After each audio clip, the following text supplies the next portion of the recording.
Guys, সবাই কেমন আছো? Welcome to my channel. আমার চ্যানেলে সবাইকে স্বাগতম। দেখো, সকালে আমি বাজার করতে বেরিয়েছিলাম। বাজার করে এসে নিজে নিজে সব কিছু গুছিয়ে রান্না করতে বসে গেছি, কারণ আমার বরের অফিসে আজকে সবার দুপুরের লাঞ্চ পাঠাবো। তাই তো 14 জন আমার কাছে আবদার করেছে, মানে অ্যাকচুয়ালি বরের স্যার, ওই দেখো আমার বড়ও রেডি হয়ে গেছে। স্যার বলেছে আমার হাতে রান্না খাবে, তো সেই কারণে আমি রান্নায় বসে গেছি। এই যে সরি পেঁয়াজটা ভাজছি। আর আমি কখনো ভয়েস করিনি, তো সেক্ষেত্রে আমি ঠিকঠাক বলতে পারছি না। ভুল ত্রুটি হলে সবাই ক্ষমা করে দিও প্লিজ। আর ফার্স্ট টাইম আমার ভয়েস। দেখো, আমি করতে করতে মটনটা কষা করে ফেলেছি, প্রায় মশলাটা কষে গেছে।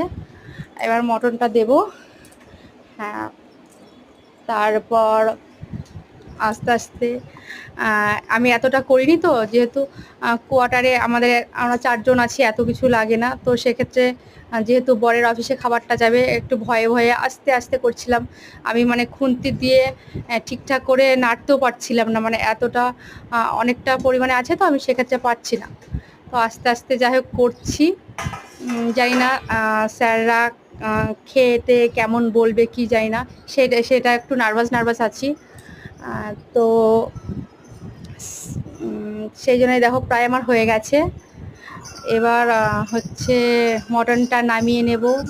মানে নামিয়ে নিয়ে এদিকে আবার একটু পায়েস করলাম, যে না খাবার পরে বাঙালিরা তো সবসময় দুপুরে খাওয়ার পরে একটু মিষ্টি মুখ করলে ভালো হয়। সেক্ষেত্রে আমি একটু পায়েস করে নিয়েছিলাম।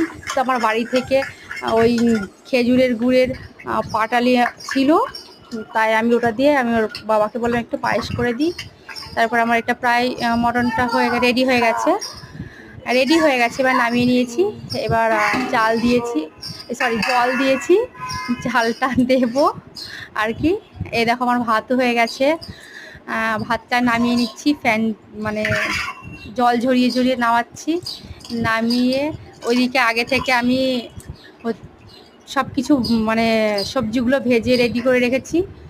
এই দেখো আমার অলরেডি ফ্রাইড রাইস আর মাটন কারি রেডি, পাঁপড় ভাজা, স্যালাড আর পায়েস। আমার বর ওইদিকে আইসক্রিম নিয়ে আসবে, আর আমি তারপরে আবার খাবারগুলো সব পার্সেল করে আমি সব রেডি। ওই দেখো আমি পার্সেলে শুরু করে দিয়েছি। এবার রেডি করে আমার বরের অফিসে পাঠিয়ে দেবো। তারপরে আবার পরে নেক্সট ভিডিওতে তোমাদের বলবো টাটা, বাই বাই।